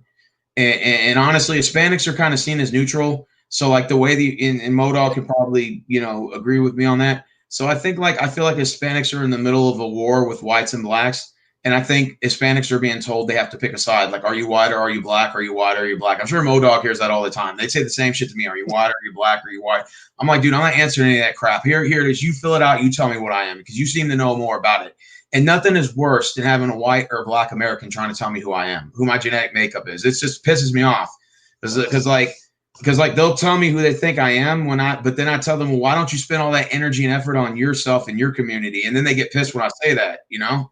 let me ask you this, Steve. I don't know if you addressed this before. What do you think about interracial dating? Like, do you think, like, you know, are you okay with like black men, black women, or do you think that's a big issue? Or Honestly, when it comes to when it comes to racism as a whole, mm-hmm. okay, and I'll address interracial dating. When it comes to racism as a whole, who's usually the main people complaining about it? Who's usually the main gender?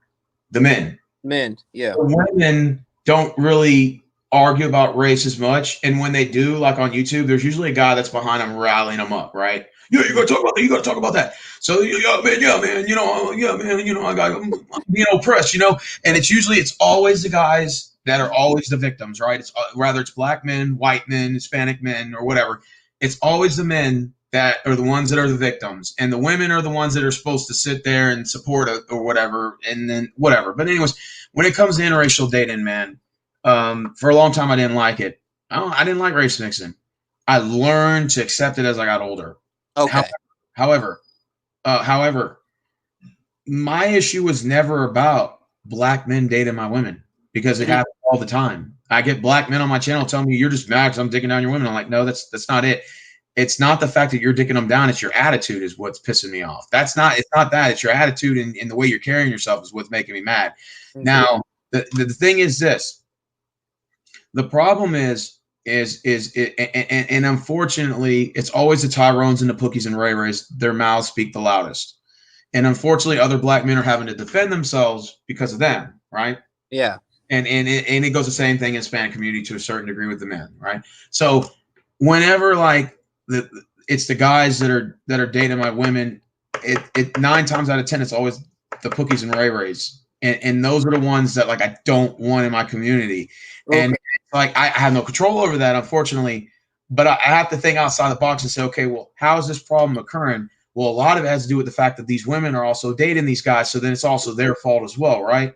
So I can't defend certain women of my race that are doing this because they're allowing it, right? But then also, if you look at like the bigger picture, it's always either drug dealing Jorge that's placed on a pedestal by social media in Hollywood, or it's Tyrone Pookie and Ray Ray that's selling drugs outside of his mom's house. That's being promoted as the alpha male, the Mandingo warrior. This is the alpha male. This is the strongest male in your community, and this is the guy you should sleep with. This is the guy you should mess around with. He's the he's a. And then if you're like, okay, what about young Link? He's a good guy. He makes. I mean, he's going somewhere in life and he doesn't have the laws looking over. Oh, he's just an educated lame. Right. Well, yeah, that's a That's what's going to be their response. yeah. So, unfortunately, I'm not getting young Links in my community. That's the problem. I'm not getting the young Link Juniors. I'm getting fucking Tyrones, and I'm tired of it. And that's my issue. It's not black. It's the type of men that I'm getting. It's Tyrone. It's not young Link Jr. If it was a bunch of views in my community, you're more than welcome to come. I don't give a shit because I know your intentions are great. Right. And your intentions for her would be great because you are a good person, not Tyrone, who's a piece of shit and an arrogant bastard. I don't want that type of guy. And if I was black, I'd say, well, I don't want Tekashi 6ix9ine, and I would tell him, well, you have every right to kick that motherfucker out. You see what I'm saying? 6ix9ine, he going through, man, a lot. I think it's a sexual case on him. I gotta do some research on him. So I remember it was a video of him walking in New York and people was mad. They was like, you snitch. They was trying to, had his bodyguards with him. They was trying to attack him. So he set that legacy, man. He messed up, man, big time. Wow. You see, if a bunch of now imagine, let's say a guy like you who's single, doesn't have a girlfriend, and all the hot black women are dating Tekashi 6ix9ines in your community. You're gonna get hot a little bit. Like you're gonna get, because you're gonna say, I'm building my character up to be the best person I can be, and you're telling me it's not good enough. Then that's when I can say you got a case. When it's that case, I'm saying the Hispanic community, my brothers are always going to be able to date them. I don't think Hispanic women are going to leave their men in mass drones, like people say. I do think that some of them are going to date black or white guys, and that's just whatever. That's just part of the story. Yeah. My issue is I think it's the type of men that is coming into our communities, and it's the same thing. You can make the sense for yours, and I think that's when the little beef war start. But when it comes to racism, I think racism really applies more to men than women. I think mostly men get angry. Like if you notice, unarmed black man. Yeah. Black man killed by police. Jorge selling drugs again. They'll never mention Shaniqua. They'll never mention Miss Ramirez, but they will sure mention Tyrone a lot, and they will sure mention Jose a lot. And that's why when it comes down to race, they try to point men out as the babies, like we're the victims, we're the babies, we're out of control, we're loose cannons. Women, you shouldn't mess with these kind of guys. Look at what bad examples they're setting for the community.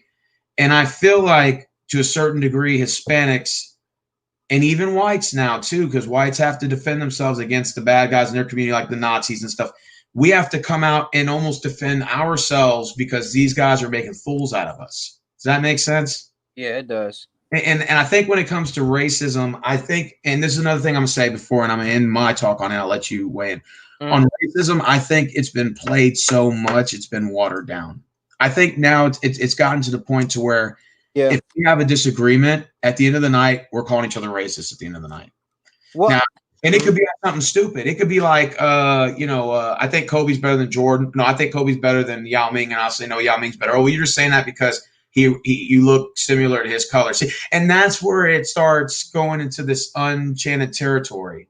Now I'm gonna go ahead and let you weigh in. Yeah, but like I said, if you look at the history too of America, how it was built on racism too, I Yep. mean, something that we can't never ever let go. I think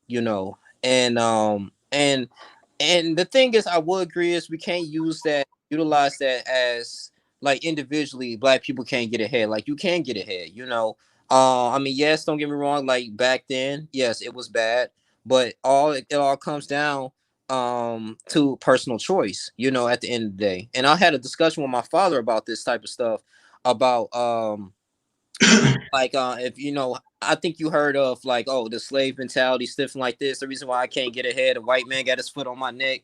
I mean, don't get me wrong, it's some systematic stuff that goes on, but Yeah, I'm not denying that. yeah, for the most part, you still can pick yourself up and move forward, and if you go, like I say, go back, like I said, history, like I said, slavery, I'm saying the Native Americans were killed and all this stuff. They were the ones that's already here. Christopher Columbus type of stuff did not discover America and all this type of stuff. So, I mean, America has a dark history when it comes to murder, blood, and all this type of stuff. So, as we continue to move forward, in this country, when we see like heinous things that goes on between like a different race or person, and we feel like, it seems like, they getting away with it, that's a big issue. And that's therefore, like I said, it's always going to be a topic of discussion, And I do agree with you. If you have a difference of opinion on a certain sports topic or anything like that, I'm not going to sit up here and Or say politics or whatever. right. So, but the thing is, though, it's good to be aware where this country was found on. That's my main thing. And then, like I said, you always gonna have hatred people. You always gonna have people that's blatantly putting this in your face, like wearing Yeah. flags, wearing Confederate flags or whatever, or saying, when you hear stories of African Americans getting lynched, still, you're like, well, come on, man. Then you refer to the Ku Klux Klan, what they used to do to black people. So, like I said, man, it's sad that they trying to generalize like all white people are like this. Because I'm not gonna say my friend. I don't think I think my friend is kind of racist. I'm not gonna say his name though. He black, but he be like, man, see. Hey, I got friends on all spectrums that are So like. let me say this. Let me say this, man. I had a discussion with him, right? Yeah. You watch college football, right? Yeah, of course. So Michigan beat Minnesota, I think. Yeah. Yeah, they whooped their ass. I saw the game. Whatever. And so my friend, and I called him out on this, man. My friend posted this on Facebook. He said, "See, I told you, all Michigan need was a black quarterback." I'm looking like that's kind of racist what you said, man. He's like, "No, man, that's the truth. I ain't trying to be racist. I'm just saying, like, I'm glad we got a black quarterback and we winning." I'm like, okay, what about a white person would have said, if it was vice versa and Michigan won, and a white person said, "Yeah, well, you all if we had a white quarterback, would that's But all to be we." fair, black quarterbacks have always had that racial stereotype for a long time too. They always say, Yeah. well, black quarterback's never successful, they never make it. Yeah. You need to have a white quarterback. And to a certain degree, I used to fall under that umbrella too. Like whenever you had a black quarterback and you were a kid, you're like, oh fuck, because your mind was taught that, Yeah, exactly. I just thought and it's the same thing for white. Don't have a white wide receiver. Or white running back. White men are not as fast. Yeah, I mean, and let me say this too, Steve. Let's get into the sports, man. Yeah. And so my thing is, this is what I like about it, man. At sports, when the Chargers play, right? I don't think about race. I don't think about if it's a Hispanic Chargers fan. I'm not saying, oh, you race. If it's a white, no, man. I'm not thinking about your background. All I know is we rooting for the same team, and we want our team to succeed. All right. Yeah. It's like the art of war. Yeah. When I was doing that sports, and that's why I'm saying sports does collectively come together and it helps us out. I remember I was in track and field.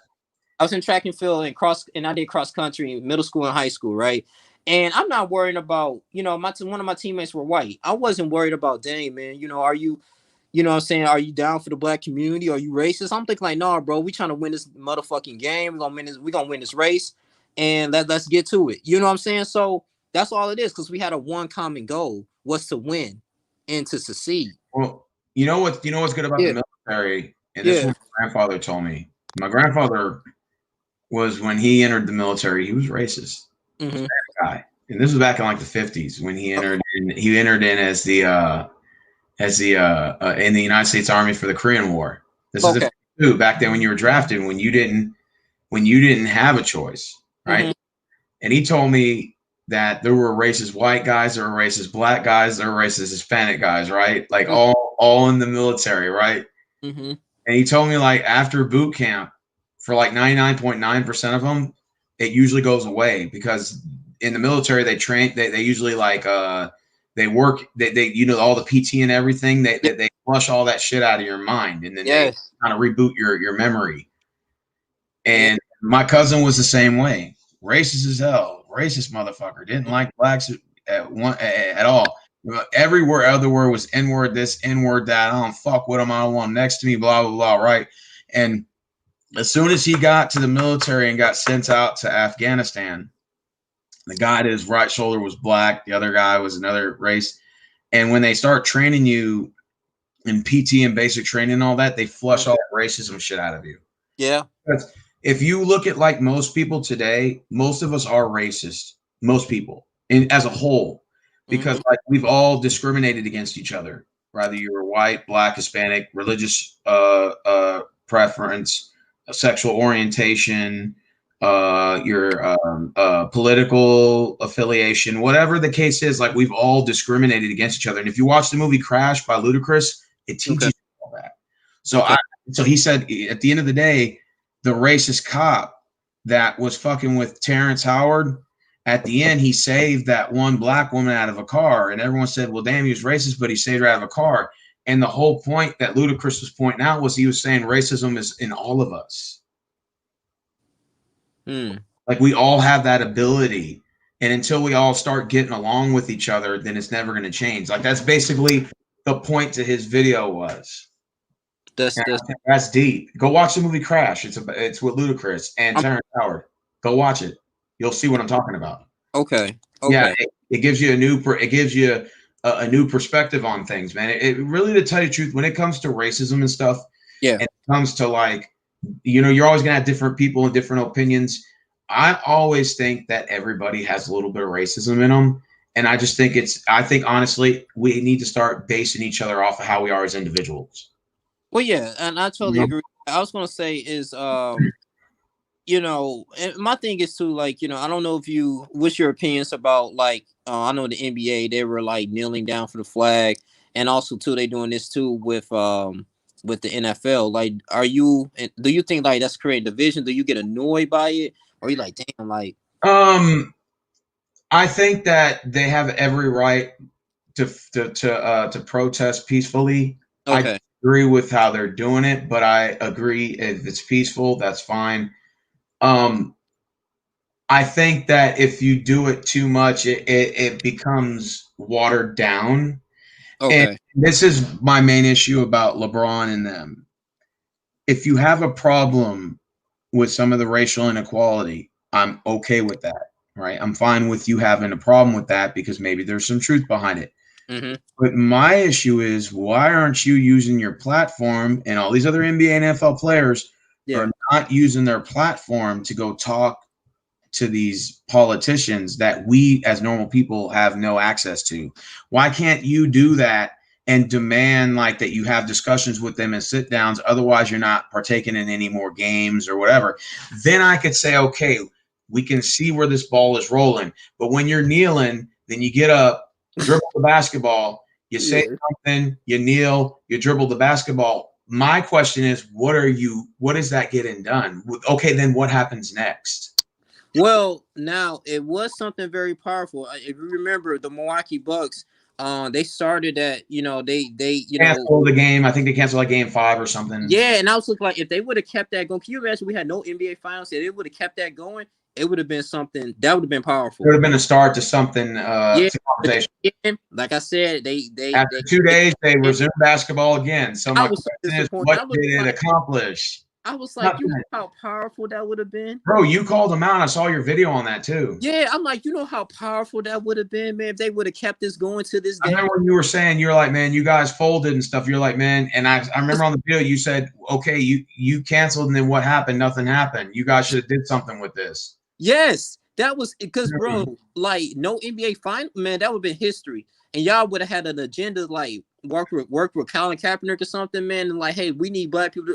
Now that would have been a start. See, other than Colin Kaepernick, I don't think these other guys are willing to sacrifice their livelihood for the cause. Yeah, oh no, they was like, no, we making too much money. And then LeBron James won a ring, so it's like we got to play. We got to go back and play. So then it comes down to self-preservation more than race. And that's what I'm saying. I look at like, so they party and stuff like that. So it's just like, okay, well, do y'all really care about? Well, let me ask you a question now, since now we're in the topic of this. Yeah. What do you think about reparations? Oh, yes, I agree. I believe yes, African Americans should get reparations because it's things that the 400 years of slavery and the things that we contribute to in this country. I totally agree with that because every other race got it. The Japanese got it. Specifically 8 billion. The Jews got it. Native Americans got it. They able to own the casinos and able to go to college. Pretty much like 10% of the cost or something like that. Exactly. For free, if you can prove you're 10% or 1/8 or something. Like that. And so I'm looking like, why not us? It ain't racist. I'm just saying, why not us? Give us. That is a fair argument there. Yeah. And I'm all for reparations. I said that you guys should get your check. 2 things come to mind though. It's number one, are we going to continue to hear about the white supremacy talk after the fact? And number, which will probably be yes, but then here's number 2. Here's the juice of the conversation. What happens after all that money is spent? See, that comes from an individual standpoint. Because now, let me say this. Now, they give us the money, right? Now, like you said, if they give us the money, right, and then we still can't, get ahead, then that's it. I don't know. We can't blame America on that. But, I mean, that's an interesting question though. Because with all that money though, you should be able to have some type of power. But then again, too, it goes back to us and our society though. Like black men, black women are consistently at odds.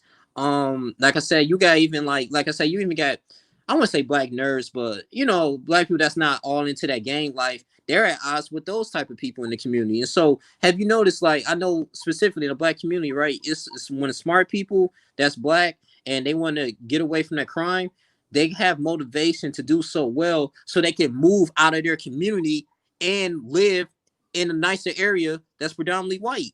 Yes, that's true. So they looking like, oh, I got to get out the hood because these people gonna rob me, man. So I gotta go hard. And it's just like, you got guys like Tommy Sotomayor that promotes black business owners not to do business with black people. Yeah, like, I didn't say this specifically on his channel. Well, when you remember XXXTentacion, right? When he died, in Florida. So Tommy Sotomayor made a video, and he was saying like, see, this is why I be telling y'all when y'all successful, y'all got to get away from black people. And I was like, damn, like. It is true, but the only bad thing is when you promote that kind of stuff is you're basically saying that your race is doomed for failure. No one's going to be encouraged to uplift. Like in Hispanic communities, you see Hispanic-owned businesses. Now, to be fair, in black communities, you'll see some Hispanic businesses going. You'll see very few black businesses going in. But the thing is that most black business owners do move out, and that's unfortunately including LeBron James. Well, see, I remember my dad, because he was a cop and stuff back in the day. And we lived in a decent neighborhood in Detroit. You know what I'm saying? Detroit is 80% black.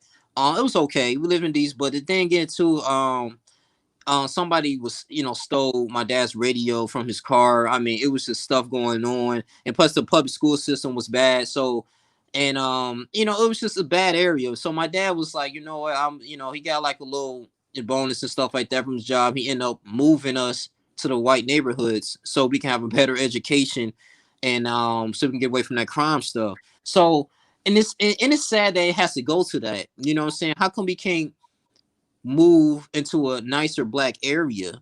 So why we got to go outside of race? You know what I'm saying? But that's the things. That's the issue that we got to move on.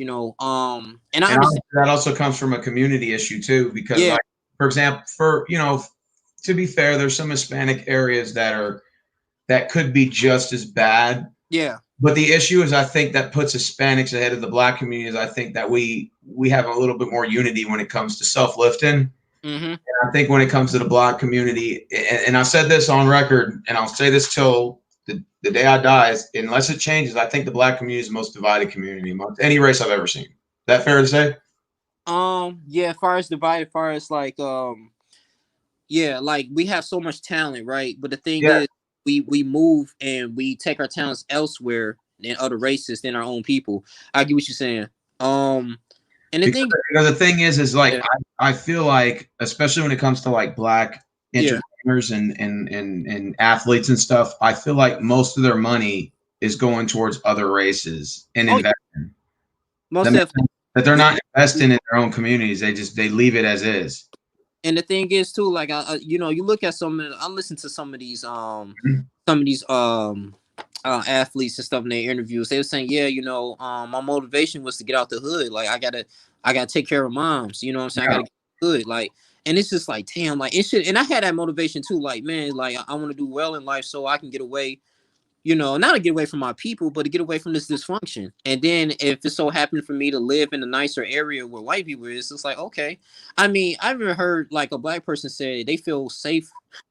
They feel safer in the white community than the black community, man. I'm like, Well, damn. let me tell you like this. All right. I moved out of an all black, all Hispanic area, and at the time when gangs were rolling and they were going at war with each other, which basically Hispanic and black gang members were going back and forth, right? Yeah. And when I moved to Missouri City, which was predominantly like Indian and white, Mm-hmm. I had never smelt fresh, clean air for the first time in my life since I moved to this neighborhood. And, Wow. and now that I live like in Lakes of Brightwater, where it's predominantly white and foreign, and Mm-hmm. a little bit of black, but not too many. Mm-hmm. This is a little bit. And again, you have to be in a higher income to live in this neighborhood because the houses get expensive out here. And plus, it's a gated community and it's got a nice lake right outside over here, right? Oh, So, like you can type in Lakes of Brightwater, Missouri City, hot Texas. water. Okay. Yeah, the Lakes of Brightwater. Yeah. Anyways, like that's one of the nicest neighborhoods I've ever been to, and it sucks to say, but it's like predominantly either foreign and white. It's just and I can understand where like you guys come from when you move out of your element and then you move into another element with another race and they don't have these same problems. And you're like, wow, man. Yes. So is it really Yes. that bad where I'm from, my race, you know? And then makes you question it. So I can understand where some of that self hate comes from. Does that make sense? Yeah, and then too, we gotta think about too. This is why a lot of brothers stay outside of race. It's not because they hate black women. I think what it is that this is what I'm thinking. It's just that, you know, in the black community, maybe they was taught, you know, they was probably told like, oh, you ain't gonna never be nothing in life, you ain't gonna do this. So when they go to college and stuff like that, and they're around like other races of people that invest in them, that don't look like them, and then yeah, they're gonna start liking their women, especially the women, you know what I'm saying, like the white women that's want to be with these athletes because they see potential in them, and then rather than like a black woman, that's Well, why. it also comes from the stereotype that black women are masculine and not feminine enough. Because that's what I've been Yeah, told. Like when I was first talking to black women, is that they're too aggressive, they they have a too bad mass. attitude Yeah, yeah, and stuff like that. But then, like if you date the sisters of Latinas to a certain degree, they're kind of like that too, yeah. or they can be that way. Mm-hmm. But I think when it comes to black women, like I think that a lot of them get promoted as like stereotypical, like out of control, masculine, not, you know what I'm saying? Mm-hmm. And I think that's not always entirely accurate. Sometimes I think it comes from the fact that the men in those communities like promote that a lot. They do. And I do think also the fact that you have a lot of single mothers out there, and let's just be honest, the fathers weren't involved. Well, yeah, because they You gotta know? play both roles, and I think that creates a lot of stress. A woman's not Yeah. meant to play Yeah. both. So, and that's what I'm saying. So, because they gotta take care of themselves and they gotta take care of this child, and then, you know, so I can't You got to blame. be the man and a woman. Yeah, so I can't blame, right? So I can't blame the women going down to the welfare and going down to the child support. Government assistance and asking for help. Yeah, exactly. So, but this the caveat though. Now women are independent though, because back then, like I said, that whole child support thing was created because, like I said, you know, women was stuck at home, you know, taking care of the kids, and when Yeah. their husband died and stuff, they need some type of financial assets. Now women can make more money than men nowadays. So, Yeah. so like I say, a lot of men are kind of frustrated because they looking like, okay, well, I'm taking care of my child, even though you know I'm funding my baby mom so she can use that money to take care of the child. But at the same time, though, you know, why are you penalizing me? Why is the fact that I can't get a passport? Why is the fact I can't progress in my life because I'm not with my baby moms like that? But I am, paying this money. But y'all, if I'm late on the payment, y'all threaten me to throw me in jail. Y'all threaten me to garnish my check. So I can see the frustration that comes from a black man. They like, damn man, F these women. And they go on YouTube and they support like, F these women ain't nothing, you know what I'm saying? Cause like, when you lay down, when they probably like, okay, they thought she was a cool person, but then again too, you have sex with someone that you're not married to, that's pretty much what you that's the risk you take, so now, and it creates a vicious cycle because the child didn't ask to be here. All the child knows is that mom and dad, not together and stuff and all that stuff. So now it depends if the child gonna grow up resenting their mom or resenting their dad. It's sad, man. So that's what it comes to. I think more of our issues in the black community is family. I think so too. Yeah, it's family, man. Shouts out to Manny Mold. He said, "Bold up, yeah, we won that game." I'm gonna go ahead. Y'all beat Jacksonville? Yeah, 39-29. Hey, Justin Herbert's a dime, bro. I think he threw like 4 touchdowns today. Man, did he have any turnovers or no? No, I think he has 0 interceptions. Dude is good, man. Damn.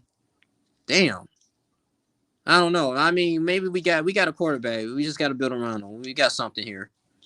So yeah, man. I know. So are you frustrated with Deshaun Watson? That's my dude. I like Deshaun Watson, man. But you Nah, I'm not frustrated with him. He was 29 for 39 for like what, 3 something today, and had 2 touchdowns, no INTs, no turnovers. Yeah.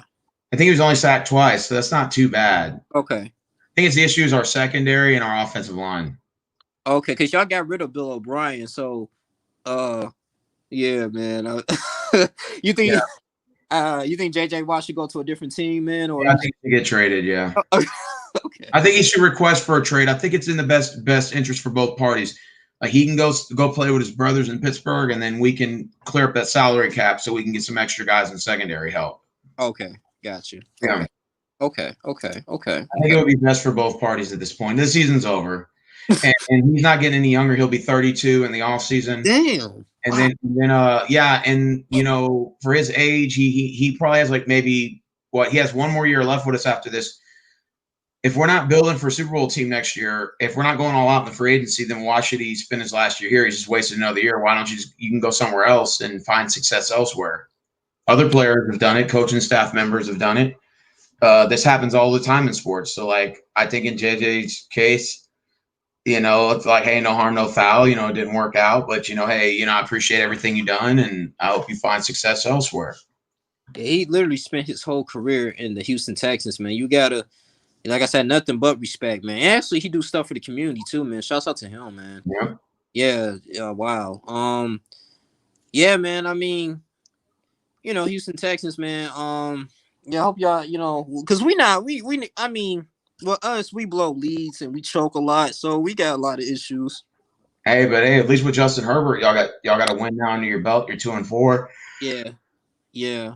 Even if you don't make the playoffs, you can still finish 7-9 or something, maybe. You can still finish it, yeah. So I mean, we lost by 1 possession, but that's cool, man. So let's go ahead and lock down this interview, and then just we'll talk. Maybe we can do one later tonight on sports. Yeah, we can do that later tonight on sports. Yeah, man. So I appreciate this, man.